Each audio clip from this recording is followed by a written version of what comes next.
விலகி செல்ல முடியுமோ அவ்வளவு தூரம் விலகி செல்வார். அதுதான் எங்களுடைய நிலைமை. நாங்கள் தேவனை தேடி செல்வதில்லை எங்கள் பாவத்தின் காரணமாக. நாங்கள் தேவனை குறித்து நாங்கள் சிந்திப்பது மிக மிக மிக குறைவு. நிச்சயமாக நாங்கள் தேவனை விசாரிப்பதும் மிக குறைவு. அது ஒரு துயரமான செய்தி. தேவனை தேடுகிறவர்கள் எவருமே இல்லை. ஆனால் அதோடு சம்பந்தப்பட்ட ஒரு நற்செய்தி உண்டு. அதைத்தான் நாங்கள் கிறிஸ்மஸ் காலத்தில் நினைவு கூர்ந்தோம், கொண்டாடினோம். இந்த நற்செய்தி என்ன? லூக்கா 19:10 சொல்லப்பட்டுள்ளது. இந்த தேவன் காணாமல் போன இந்த ஆடுகளை தேடி வந்தார். எங்களை தேடி வரும், பாவியை தேடி வரும் தேவன். லூக்கா 19:10 இவ்விதமாக வாசிக்கின்றோம். இழந்து போனதை தேடவும், அங்கேயும் நீங்கள் கோடிட வேண்டிய வார்த்தை தேடவும், இழந்து போனதை தேடவும் ரட்சிக்கவுமே மனுஷகுமாரன் வந்திருக்கிறார் என்றார். அதனால் நாங்கள் எல்லாரும் ரட்சிக்கப்பட்ட மக்களாக காணப்பட வேண்டும். தேவன் எங்களை தேடி வந்தார், நாங்கள் அவரை தேடி செல்லவில்லை. அது எப்படி சாத்தியமாகும்? தேவன் எப்படி எங்களை தேடி வருகிறார்? தேவ ஆவியானவர் நம் உள்ளத்தில் கிரிகை செய்து தேவனை தேடும் வாஞ்சைகளை உற்பத்தியாக்குகிறார். God creates, ignites the desire, the passion for us to seek God. என்னுடைய வாழ்க்கையில் அது என்னுடைய 20ஆம் வயதில் நடைபெற்றது. ஒழுங்கா சர்ச்சுக்கு வந்தவன், உங்களைப் போல இப்படி உட்கார்ந்து பிரசங்கங்களுக்கெல்லாம் செவி கொடுத்தவன். ஆனால் நான் தேவனை தேடவில்லை, நான் தேவனை அறிந்திருக்கவில்லை, நான் ரட்சிக்கப்படவில்லை. என்னுடைய 20ஆம் வயதில் தான், அதுவும் என்னுடைய தாயாருடைய மரணத்தின் மூலமாக ஆண்டவர் என்னோடு பேச ஆரம்பித்தார். ஆண்டவர் என்னுடைய உள்ளத்தில் பெரிய விதைகளை விதைக்க ஆரம்பித்தார், பெரிய வாஞ்சைகளை கொடுக்க ஆரம்பித்தார் அவரை தேடுவதற்கு. அது எங்களுடைய அனுபவமாக இருக்க வேண்டும். இந்த வசனத்தை பாருங்கள், சங்கீதம் 27:8 வசனம். சங்கீதம் 27:8. நான் இப்பொழுது கூறிய இந்த சத்தியம் இந்த வசனத்தில் திட்ட தெளிவாக சொல்லப்பட்டுள்ளது. சங்கீதம் 27:8. என் முகத்தை தேடுங்கள் என்று சொன்னீரே. தேவ ஆவியானவர் அந்த வார்த்தைகளை பாவித்து எங்கள் உள்ளங்களில் பேசுவார். என்னை தேடு, தேவனை தேடு, இயேசுவை தேடு என்ற வார்த்தைகளை நாங்கள் கேட்க ஆரம்பிப்போம். அந்த டிவியை நிப்பாட்டி விடு, உன்னுடைய நேரத்தை வீணாக்காத, பைபிளை திறந்து வாசி, ஒரு செய்திக்கு செவி கொடு என்ற குரலை, மெல்லிய குரலை நாங்கள் கேட்க ஆரம்பிப்போம். சங்கீதம் 27:8. ஆண்டவர் அவ்விதமாக எங்களுடைய உள்ளத்தில் பேச ஆரம்பிக்கும் பொழுது எங்களுடைய பதில் எதுவாக இருக்க வேண்டும்? அதே வசனம் பாருங்கள், சங்கீதம் 27:8 2ஆம் பகுதி என்ன சொல்லப்பட்டுள்ளது? உம்முடைய முகத்தை தேடுவேன் கர்த்தாவே என்று என் இருதயம் உம்மிடத்தில் சொல்லிற்று. ஆண்டவர் இவ்விதமாக ஒரு தனிப்பட்ட முறையில் மெல்லிய குரலில் எங்கள் உள்ளத்தில் பேச ஆரம்பிக்கும் பொழுது நாங்கள் என்ன பதில் கொடுக்க வேண்டும்? ஆண்டவரே, நான் மற்ற எல்லா காரியங்களையும் நிப்பாட்டிவிட்டு நான் உம்மை தேடுவேன். ஓ God, I am going to seek you. I am going to lay everything else aside. இந்த ஒரு வசனத்தில் 2 காரியங்கள் ஒன்றாக செயல்படுவதை நீங்கள் காணலாம். சங்கீதம் 27:8. சிவப்பு நிற பேனாவினால் உங்களுடைய வேதத்தில் கோடிடப்பட்டிருக்க வேண்டிய வசனம்.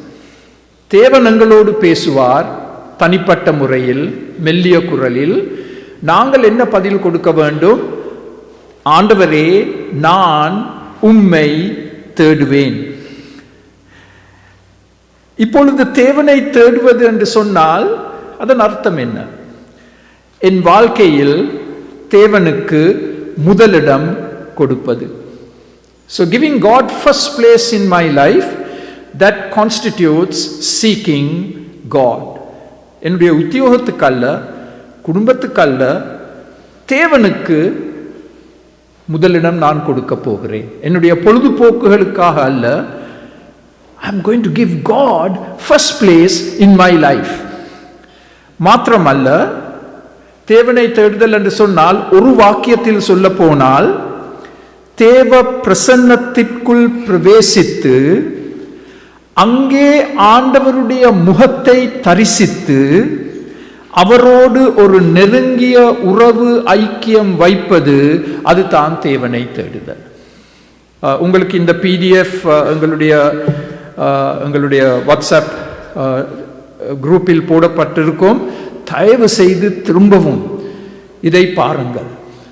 ஒரு பிரிண்ட் அவுட் எடுத்து நீங்கள் ஒரு குடும்பமாக இதை குறித்து ஒரு டிஸ்கஷன் வைக்கலாம். ஸோ தேவனை தேடுதல் என்று சொன்னால் என்ன? அவருடைய பிரசன்னத்திற்குள் பிரவேசித்து அங்கே அவருடைய முகத்தை தரிசித்து அவரோடு ஒரு நெருங்கிய உறவு ஐக்கியம் வைப்பது தான் தேவனை தேடுதல்.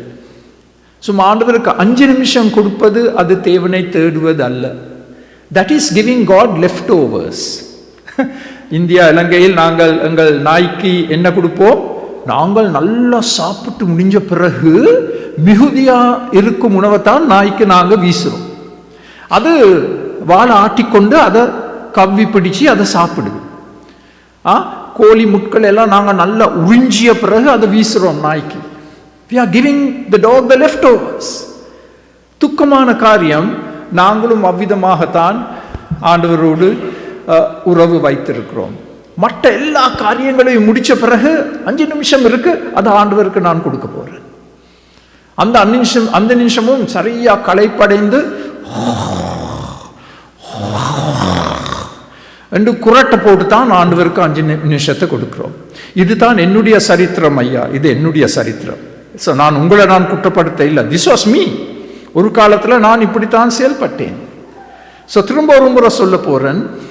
தேவனை தேடுதல் என்று சொன்னால் என்ன? அவருடைய பிரசன்னத்திற்குள் பிரவேசித்து அவருடைய முகத்தை தரிசித்து அவரோடே கூட ஒரு மிக நெருங்கிய உறவு ஐக்கியத்தை கட்டி எழுப்புவது, அதுதான் தேவனை தேடுதல். இப்படி நீங்களும் நானும் இந்த புத்தாண்டில் நாம் தேவனை தேட வேண்டும் என்று நாங்கள் ஒரு ஒப்பந்தம் செய்தால் அநேக தடைகள் வரும். சரீர சோர்வு ஏற்படும், சோம்பேறித்தனம் வரும், தலைவலி வரும், வயிற்று வலி வரும். அந்த நேரத்தில் தான், மற்ற நேரத்தில் வராது, அந்த நேரத்தில் வரும். அநேக தடைகள் வரும். அநேகர் எங்களுடைய வாழ்க்கையில் குறுக்கிடுவார்கள். People will interrupt us. அந்த நேரம் பார்த்து டெலிஃபோன் அடிக்கும். என்னடா செய்கிறா, என்ன நடக்குது, ஊரில் என்ன நடக்குது என்று யாரோ ஒரு மணித்தியாலும் உங்களோடு ஃபோனில் கதைக்க ஆரம்பிப்பாங்க. உங்கள் எல்லாருக்கும் ஃபோன் இருக்குதானே? ஃபோன் செல்போன் டெய் விடாமல் அடிச்சு கொண்டிருக்கும் தானே, ரைட்? ஸோ அதெல்லாம் தடைகள், மிகப்பெரிய தடைகள்.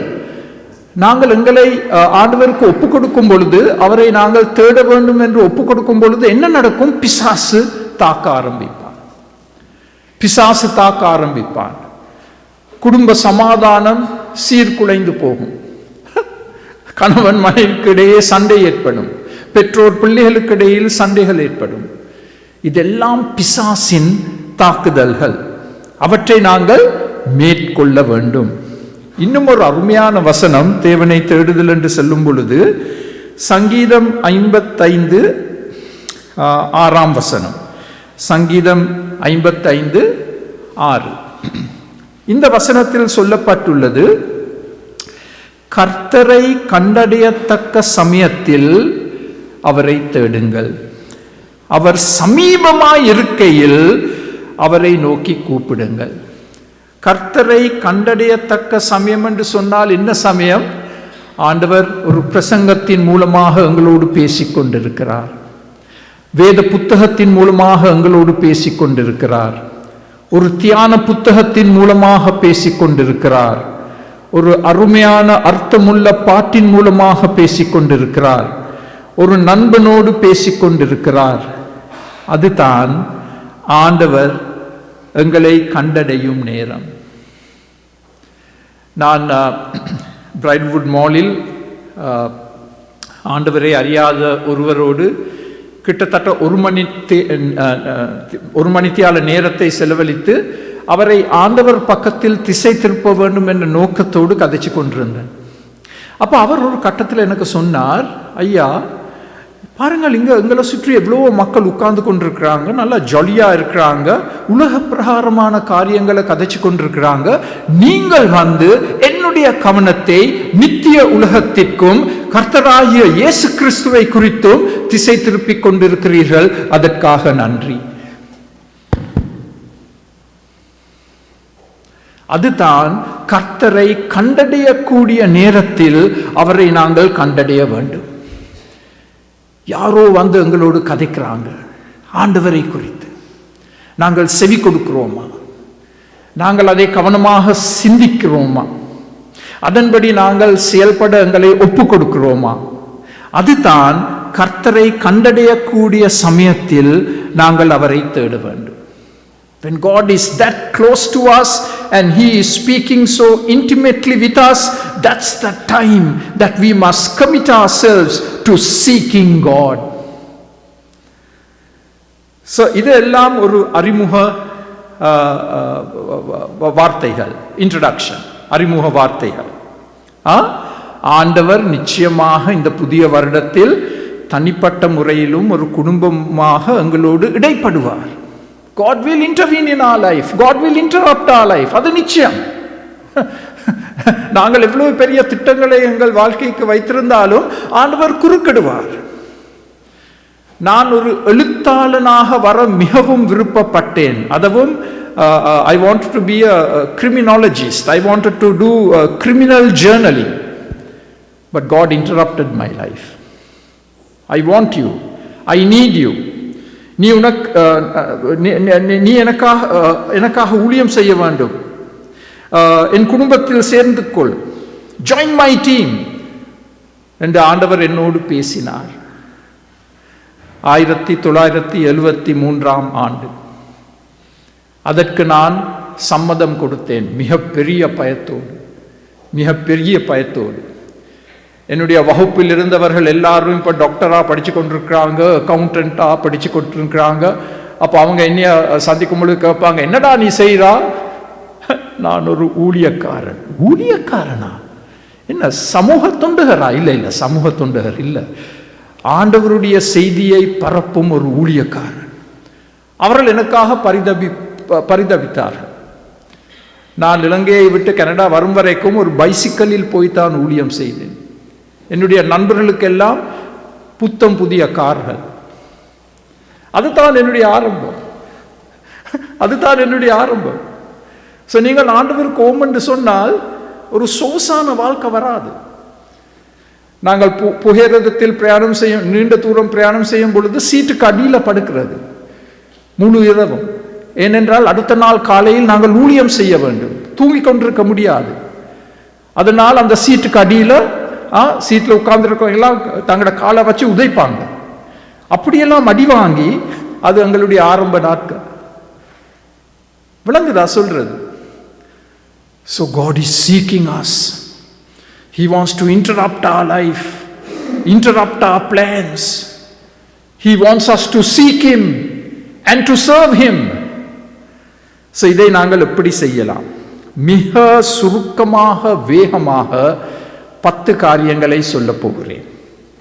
முதலாவதாக, நாங்கள் முழு மனதோடு தேவனை தேட வேண்டும், அரைக்குறையாக அல்ல. God hates half-heartedness. நாங்கள் முழு மனதோடு எங்கள் தேவனை தேட வேண்டும். சங்கீதம் 119, அவரை முழு இருதயத்தோடும் தேடுகிறவர்கள் பாக்கியவான்கள். நாங்கள் God bless you என்று சொல்றோம் தானே, அதுக்கு ஒரு நிபந்தனை இருக்கு. நான் முழு மனதோடு ஆண்டவரை தேடினால்தான் தேவ ஆசீர்வாதத்தை பெற்றுக்கொள்வேன். எரேமியா 29, உங்கள் முழு இருதயத்தோடும் என்னை தேடுவீர்களானால் என்னை தேடுகையில் கண்டுபிடிப்பீர்கள். சில சமயங்கள் நாங்கள் சொல்றோம் தானே, God is so distant from me. ஆண்டவர் என்னை விட்டு தூர சென்றிருக்கிறாரே. ஆண்டவர் தூர செல்லவில்லை, நான் அவரை முழு இருதயத்தோடு தேடவில்லை.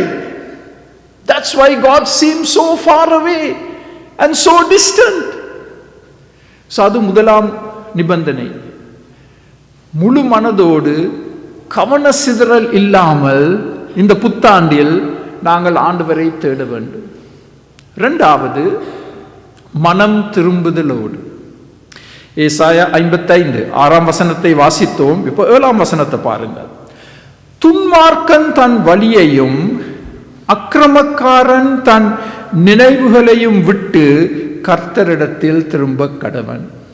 அதாவது நான் என் பாவத்தை ஏற்றுக்கொண்டு பாவத்தை வெறுத்து பாவத்தை விட்டுவிட்டால் அப்பொழுது நான் ஆண்டவரை கண்டடைவேன்.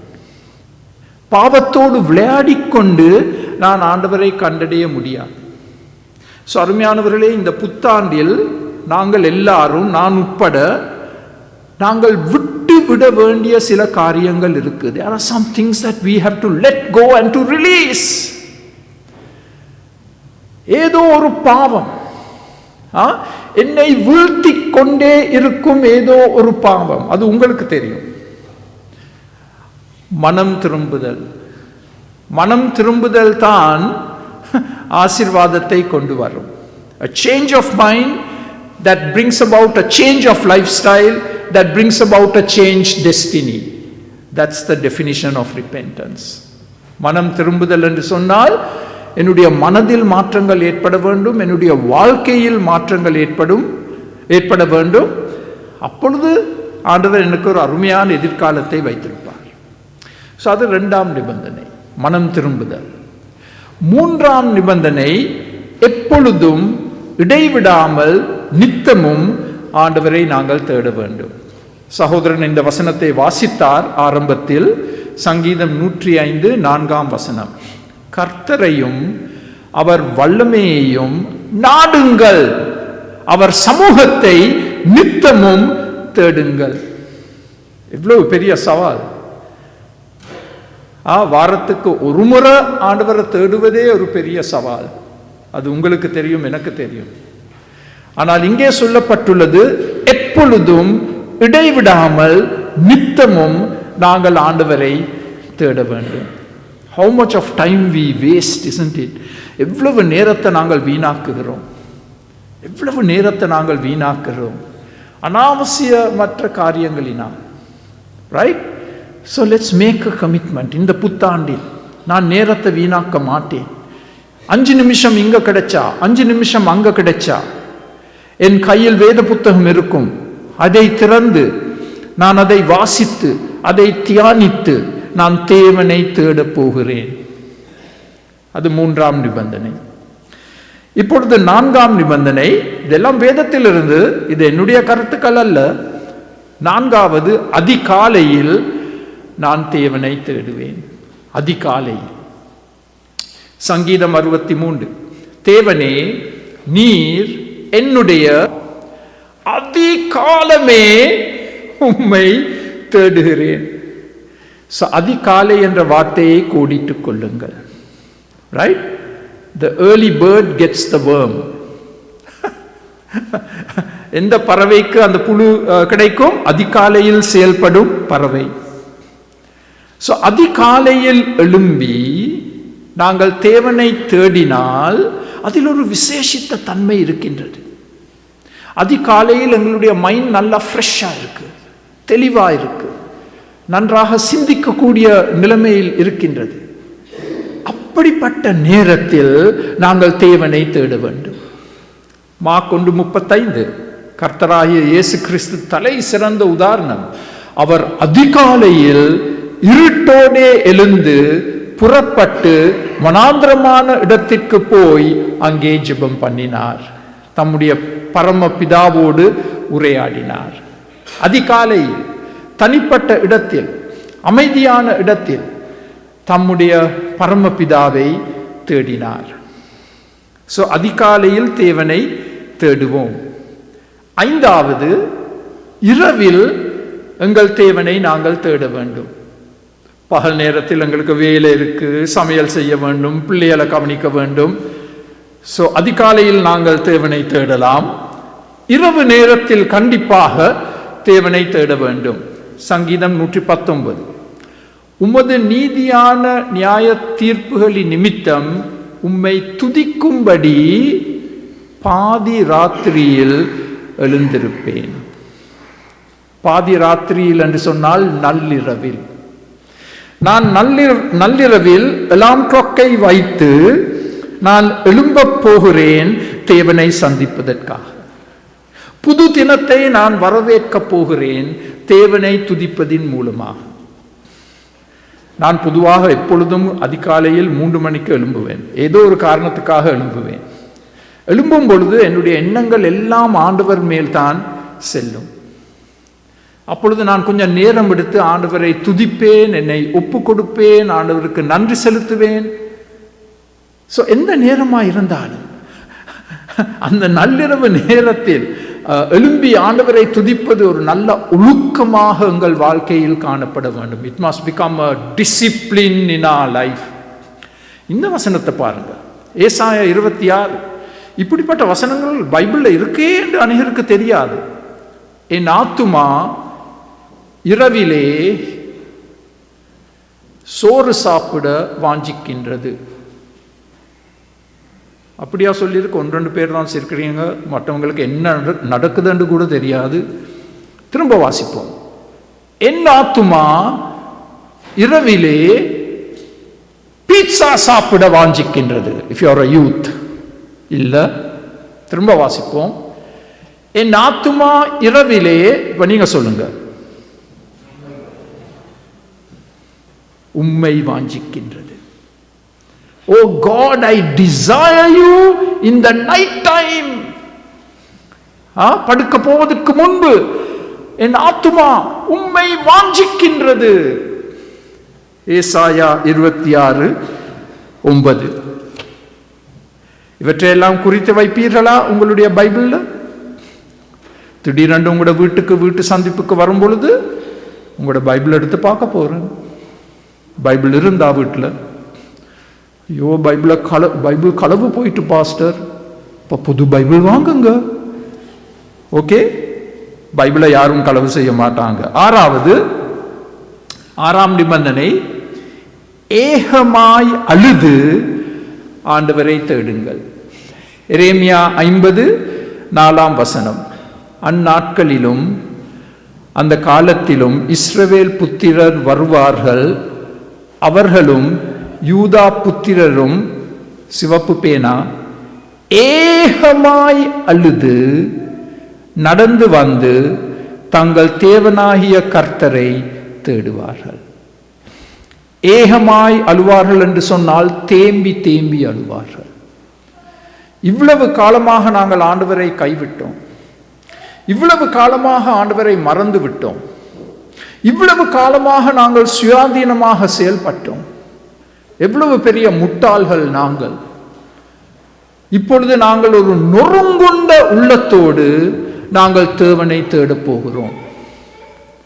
We seek God with tears, with a broken heart. நொறுங்குண்ட உள்ளத்தோடு. 7வது செப்பனியா 2:3. இந்த ஒரு வசனத்தில் தேவனை தேடுதலை குறித்து 3 காரியங்கள் சொல்லப்பட்டிருக்கு. செப்பனியா 2:3. உங்களோட பைபிளில் எல்லாம் ஒட்டப்பட்ட பக்கங்கள். இந்த வேத பகுதியில் நாங்கள் பொதுவாக வாசிக்கிறதே இல்லை, நான் உட்பட. பாருங்கள் இந்த வசனம் என்ன சொல்லுதண்டு. செப்பனியா 2:3.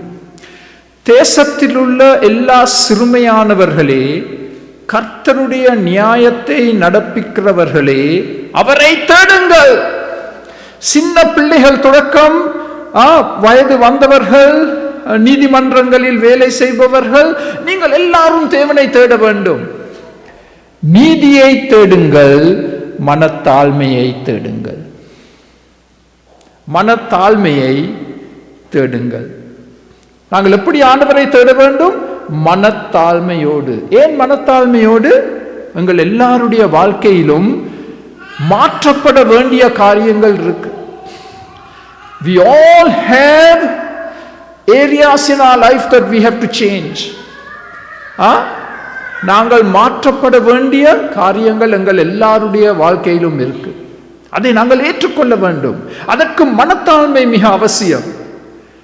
பெருமையில் செயல்பட்டால் மாற்றங்கள் வராது. பெருமையில் செயல்பட்டால் ஒருபோதும் மாற்றங்கள் வராது. மனத்தாழ்மையோடு செயல்பட்டால் மிக பெரிய மாற்றங்கள் வாழ்க்கையில் வரும். So we seek God with humility of heart. Oh God, change me, transform me. வேத உபதேசங்களில் மாற்றங்கள் வர வேண்டும். இதுவரைக்கும் நாங்கள் வைராக்கியமாக பிடிச்சு கொண்ட சில உபதேசங்கள் அது வேதத்திலும் இல்லை. அதை நாங்கள் பிடிச்சு கொண்டிருக்கிறோம். ஸோ மாற்றங்கள் வர வேண்டும். வேதத்தை படிக்கும் பொழுது அந்த மாற்றங்கள் வரும். ரைட்? மனத்தாழ்மையோடு. 8ஆம் சத்தியம், நாங்கள் நீதியை தேட வேண்டும்.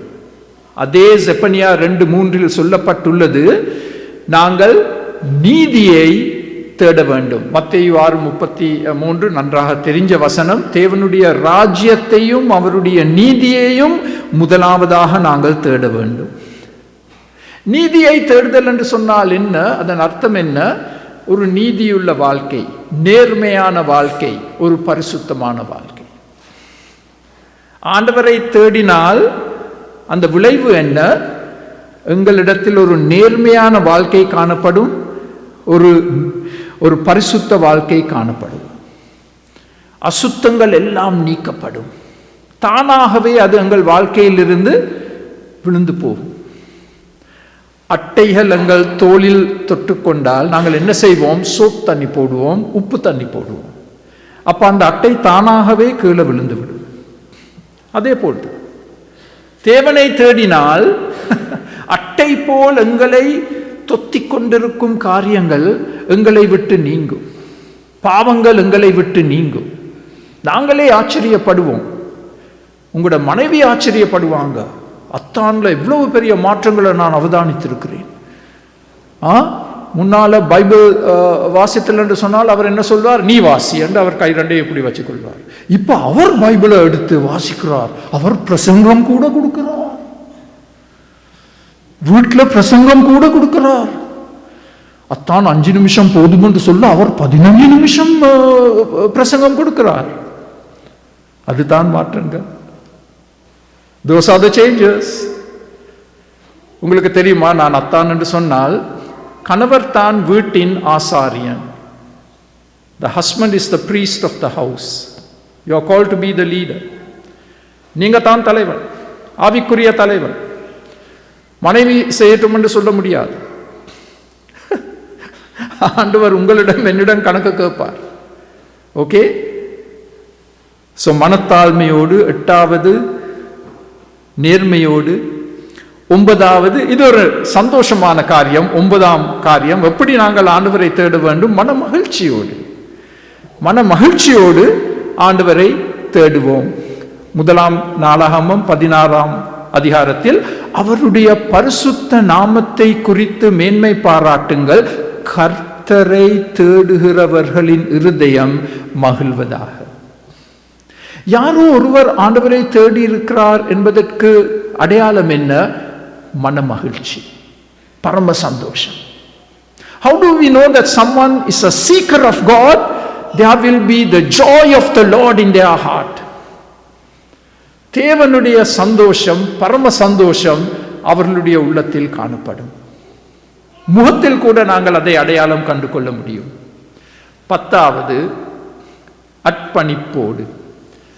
1 நாளாகமம் 22ஆம் அதிகாரத்தில் பாருங்கள் இந்த வசனங்களை. உங்கள் தேவனாகிய கர்த்தரை தேடும்படி உங்கள் இருதயத்தையும் ஆத்துமாவையும் இப்பொழுதே அர்ப்பணியுங்கள். இந்த பரிசுத்தமான நேரத்தில், இந்த ஆராதனை நேரத்தில் தனிப்பட்ட முறையில் நீங்கள் எங்கே உட்கார்ந்து கொண்டிருக்கிறீர்களோ அங்கே நீங்கள் உங்களை ஆண்டவருக்கு அர்ப்பணிக்க வேண்டும். You have to commit yourself and dedicate yourself wherever you are seated to seeking God. உங்கள் இருதயங்களையும் ஆத்துமாவையும் அர்ப்பணியுங்கள். கர்த்தரின் பரிசுத்த இடத்தை கட்டத் தொடங்குங்கள். தேவனை நாங்கள் தேடினால் அவருடைய உள்ளத்தின் ஆவலை நாங்கள் பூர்த்தி செய்வோம். அவருடைய உள்ளத்தின் ஆவல் என்ன? சபை கட்டப்படுதல். What is the desire of God's heart? What is the passion of God's heart? To build His church. கர்த்தரை தேடினால் அவருடைய சபையை நாங்கள் கட்டி எழுப்ப எங்களை ஆண்டவருக்கு அர்ப்பணிப்போம். அதனால் அருமையானவர்களே, இந்த நேரம் நாங்கள் எங்களை ஆண்டவருக்கு ஒப்பு கொடுப்போம். இந்த சபை கட்டுதலின் ஊழியத்திற்கு எங்களை அதில் நாங்கள் ஈடுபடுவோம். The greatest building project ever is the building of the church. Right? The greatest building project ever. நீங்கள் உங்களை ஈடுபடுத்த வேண்டிய மிகப்பெரிய ஊழியம் சபையை கட்டி எழுப்பும் ஊழியம். தேவனை தேடுவோம், தேவனை தேடுவோம். First things first, seek God.